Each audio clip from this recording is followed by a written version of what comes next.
ഒഴിവാക്കും.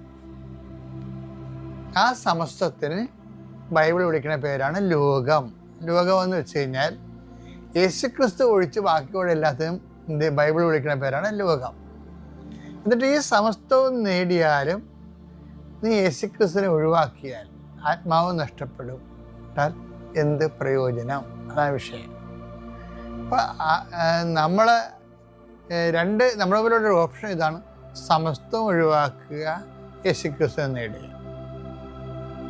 അതുകൊണ്ട് സമസ്തം ഒഴിവാക്കുന്ന ഒരു രീതി പൗലോസ് പറയും, യേശുക്രിസ്തുവിനെ നേടാൻ വേണ്ടി ഞാൻ എല്ലാം കുപ്പയായിട്ട് കരുതണം എന്ന് പറയും. ഫിലിപ്പിയർ 3:8. ഇവ മാത്രമല്ല എന്റെ കർത്താവായ യേശുക്രിസ്തുവിനെ പറ്റിയുള്ള ജ്ഞാനം കൂടുതൽ വിലയുള്ളതാകയാൽ സർവവും നഷ്ടമായി തന്നെ ഞാൻ പരിഗണിക്കുന്നു. അവനെ പ്രതി ഞാൻ സകലവും നഷ്ടപ്പെടുത്തുകയും ഉച്ഛിഷ്ടം പോലെ വേസ്റ്റായിട്ട് കരുതുകയുമാണ്. അപ്പോഴേ അവനില്ലാത്ത എല്ലാ സംഭവത്തെയും ബൈബിള് വേസ്റ്റ് എന്ന വാക്കുകൊണ്ടാണ് അതുപോലെ തന്നെ ഈ സമസ്തവും ചില സമയത്ത് വേസ്റ്റിന്റെ മറ്റൊരു വാക്കായിട്ട് മാറും.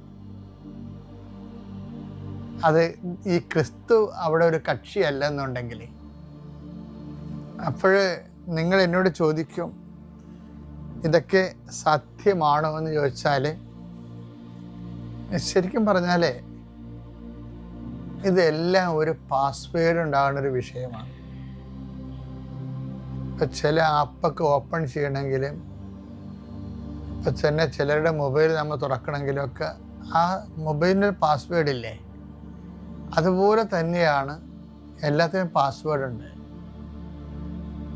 വഴിയെ പോകണം അവർക്ക് ആർക്കും ചവിട്ടി കയറാനൊന്നും പറ്റത്തില്ല. അതിൻ്റെ പേയ്മെൻറ്റ് വെക്കാൻ പറയും. അതുപോലെ തന്നെയാണ് പല വചനങ്ങൾക്ക് ഇതിൻ്റെ അകത്ത് വരുന്നൊരു വിഷയം. സത്യസന്ധമായിട്ട് ക്രിസ്തുവിനെ ആഗ്രഹിക്കണം.